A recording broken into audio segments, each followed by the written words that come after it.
Alors, correction de l'exemple dans le cahier de cours, donc lecture des coordonnées d'un point dans un repère de l'espace, c'est-à-dire en dimension 3. Alors, je vous avais demandé de tracer donc le pavé droit et donc de lire les coordonnées des points dans le repère ABED. Je vous rappelle ce que ça veut dire le repère ABED. A, c'est l'origine du repère, là où les trois axes se coupent. Le point en commun avec les trois axes. B, c'est l'unité sur l'axe des abscisses. On met toujours en premier l'axe des abscisses. C'est-à-dire que là, AB, en fait, c'est l'axe des abscisses, et que comme c'est l'unité B, ici, on met 1. D'accord? Ça permet de graduer, savoir comment on va graduer l'axe des abscisses. E, c'est l'ordonnée, donc AE, c'est l'axe des ordonnées, et l'unité ici, 1. Et D, c'est la cote, l'altitude, donc 1 ici. Vous avez donc votre repère en 3 dimensions. Lecture des coordonnées. Le point A, c'est l'origine du repère. Donc, par définition, ces coordonnées, c'est 0, 0, 0. 0 pour l'abscisse, 0 pour l'ordonnée, 0 pour la cote. Vous voyez que quand on est ici, on ne se déplace pas sur aucun en fait, des axes.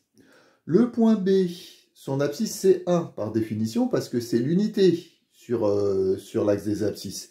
Par contre, vous voyez qu'on ne se déplace pas sur l'axe des ordonnées, qu'on ne se déplace pas sur la cote. On est en fait sur la face A, B, F, E. Et si vous prenez une boîte, la face en dessous sur laquelle c'est posé, la cote de tous les points qui sont sur cette face A, B, F, E est nulle. On ne se déplace pas en altitude. Donc les coordonnées 1, 0, 0. Le point C, vous voyez que le point C, il aura en fait même abscisse que le point B. D'accord? Par contre, l'ordonnée, pareil que le point B, on ne se déplace pas. Mais ce qui change, on est sur cette face-là, la face supérieure ici. D, C, G, H. Tous les points qui vont être sur cette face vont avoir une cote égale à 1. Donc les coordonnées du point C, 1, 0, 1. 1 pour l'abscisse, parce qu'on se décale et que c'est la même que B. 0 pour l'ordonnée, parce qu'on ne se déplace pas. Et 1 pour la cote, parce qu'on monte d'une unité. Le point D, il est sur l'axe, sur l'altitude, ici, sur la cote. Donc, c'est 0, 0, 1.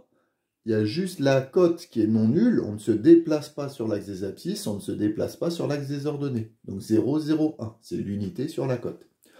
E, sur l'axe des ordonnées, pareil. Donc, c'est l'unité sur l'axe des ordonnées. On ne se déplace pas sur les abscisses, on ne se déplace pas sur la cote. Donc 0, 1, 0. Le point F, il est situé sur la face A, B, F, E. D'accord? La face en dessous de votre boîte, si vous prenez une boîte. Donc, par définition, la cote sera nulle. Les deux autres coordonnées, vous voyez que le point F, c'est la même abscisse que le point B. On se déplace, et c'est la même ordonnée que le point E. Donc, ça fera 1, 1 et 0 pour la cote. G, pour l'abscisse et l'ordonnée, ça sera la même chose que F. Par contre, on se déplace d'une unité pour la cote, vu qu'il est sur la face supérieure. Donc, ça sera 1, 1, 1. Les coordonnées, regardez, 1 pour l'abscisse, 1 pour l'ordonnée, 1 pour la cote. Vous pouvez regarder à chaque fois le déplacement. Et pour terminer, le point H, donc ça sera 0 pour l'abscisse, parce qu'on ne se déplace pas, 1 pour l'ordonnée, 1 pour la cote. Donc 0, 1, 1. Voilà, ça c'était donc dans le repère A, B, E, D, qu'on a défini. Je vais vous demander de refaire le même exercice. Donc, vous allez me tracer, toujours dans le cahier de cours, vous me retracez, pareil, le pavé droit A, B, C, D, E, F, G, H. Mais cette fois-ci, je vais vous demander de lire les coordonnées des points, mais dans le repère E, A, F, H. E, A, F, H, ça veut dire que E, c'est l'origine du repère. A, l'abscisse, c'est EA, avec l'unité ici 1. F, l'ordonnée, c'est EF. Et H, EH pour la cote. Voilà, vous pouvez mettre pause et vous me cherchez toutes les coordonnées des points de la figure. Alors, je corrige. Le point E, c'est pareil, c'est l'origine du repère. Donc 0, 0, 0. Le point A, c'est l'unité sur l'axe des abscisses, donc 1, 0, 0. Le point F, c'est l'unité sur l'axe des ordonnées, donc 0, 1, 0. On ne se déplace pas sur l'axe des abscisses ou on ne se déplace pas sur la cote. H, c'est l'unité sur la cote, donc 0, 0, 1. On ne se déplace pas sur les abscisses, on ne se déplace pas sur les ordonnées. Le point B, il est situé sur la face ABFE, en dessous. Donc sa cote est nulle. Par contre, vous voyez, on se déplace de 1 sur les abscisses et de 1 sur les ordonnées. Donc 1, 1, 0 pour les coordonnées. Le point C, abscisse et ordonnées, ça sera la même chose que B. Par contre, il est situé sur la face DCGH, la face supérieure. Donc les coordonnées du point C, 1, 1, 1. Le point D, il est situé ici. Donc pour l'abscisse, ça sera la même chose que A. Mais on se déplace également sur la cote. Par contre, on ne se déplace pas pour les ordonnées. Donc les coordonnées du point D, 1, 0, 1. Et G pour le dernier. Donc G, on se déplace de 1 sur les ordonnées. On se déplace de 1 sur la cote. Mais vous voyez qu'on ne bouge pas sur l'axe des abscisses. Donc 0, 1, 1.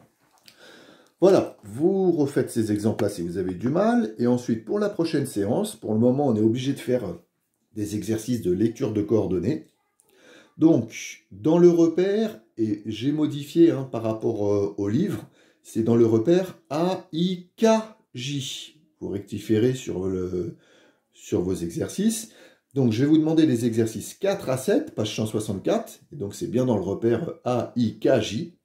Et je rajoute les numéros 15 et 16, page 165. Voilà, on corrigera tout ça, prochaine séance, lundi ou mardi. Travaillez bien.